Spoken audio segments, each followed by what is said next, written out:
terrible. Here's the memorandum. Lois Gibbs from Love Canal looked at these documents. She said she had never seen a more specific and well-written action memorandum for enforcement. It said what the problem was in terms of contaminants, what the actions needed to be in terms of soil excavation and treatment, and what would happen if nothing was done. And there is Don Rigger's signature. James Webster, Doug Lair, Emergency Response, and Richard Green, Director of Waste Management. They're the ones that cleared the property in 1995.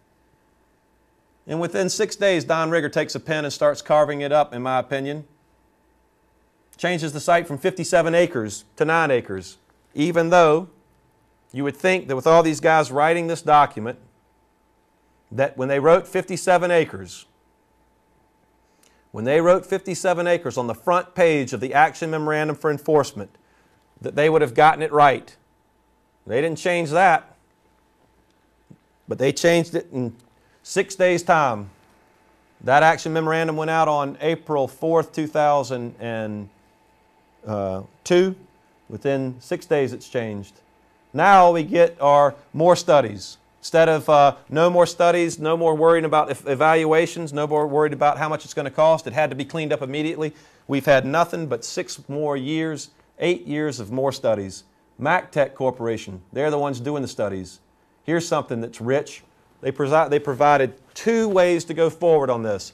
One, you could do the tried and true method, soil excavation. Takes 7 to 8 months, $4.9 to $5.5 million, totally cleaned up. Or you could do a new technology called a soil vapor extraction. What's rich about this is it would take supposedly 24 to 30 months. We've been on this for year 4 now. And it would only cost $440,000 to $480,000. What did I tell you the price of the sale from CTS selling their property to Mills Gap Road Associates was? $540,000 total. They hadn't even had to spend a penny. It's a complete wash for the company. And why wouldn't it be? They got the EPA by the scruff of the neck because they can just say, what, you want us to spend $5 million when it's your fault that we developed it? It's your fault we sold it. You're the one that said we could go forward. You're the one that took us off the surplus inventory. Now what we're dealing with is a soil plume that has gone into a major groundwater contamination. And on top of that, now we've learned that EPA and NCDENR didn't release the maps to let us know the extent of the contamination, which includes cadmium in our water, chromium, cyanide, that's hexavalent chromium, that the degree of vapor in the soil is well beyond the actionable level at 460 parts per billion in volume within close proximity to 2 residences. This is criminal. And then they give us a map, they give us the hottest reads for vapor, and they give us a range from 1 part per billion to 21 parts per billion in volume. And we can't even read those maps.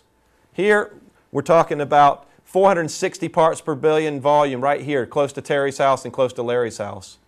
Here, we're talking about ambient, 277 parts per billion in volume by Terry's house.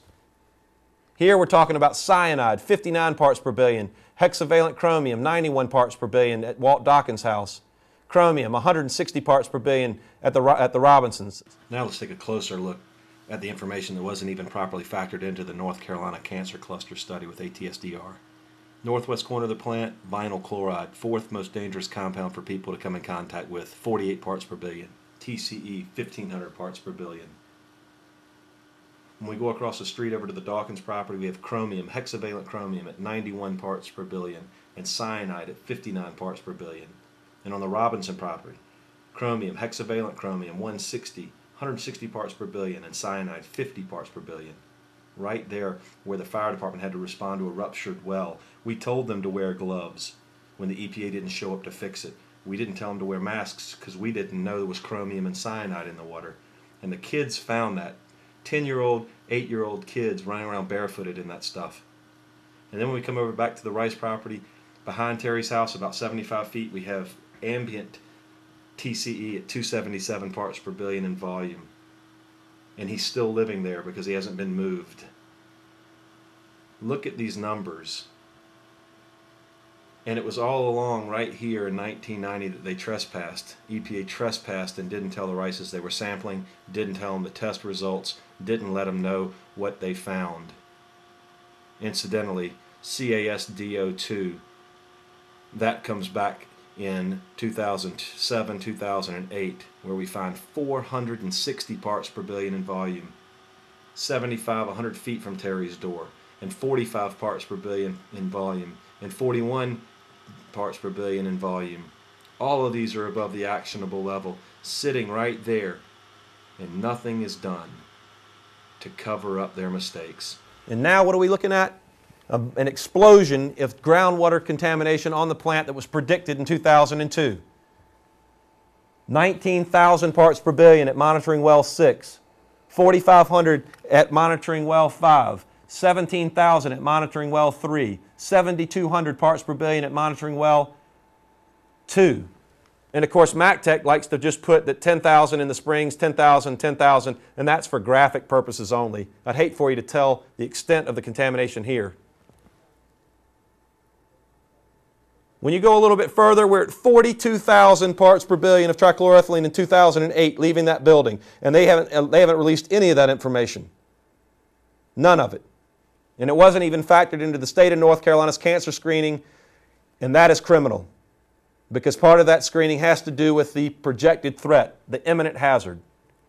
What makes this worse is the Rice family on their property at monitoring well 11A. It was 35,000 parts per billion. And now, to add insult to injury, MacTech is removing material facts like they've erased BH3. This boring hole in 2001 was at 830,000 parts per billion, and they've erased it. That's the highest in the plant. Over here, this is the history from 1990. They've erased CASDO2 to conceal it. We're going to close with this video of Peter Wahlberg's house. 2006. Let's go back in time to 1963. Maybe this was an aerial that they sent to CTS. EPA refused to test Peter Wahlberg's airspace. David Dorian refused to test it. Look at that perfect cutout with straight edges. Earth Mover did that. What do you think's under the ground there? I can tell you what's above it now. $380,000 home that shouldn't have been built there, with a man who was just asking for the government to do what they were supposed to do, and that was test his air. If I haven't demonstrated to you tonight exactly what a cover-up is, I don't know what else we can do as a community, but we've done the work, we've handed it off, and we're hoping that our elected officials will do the right thing to get us the cleanup that we desperately need. An NPL site for the right property.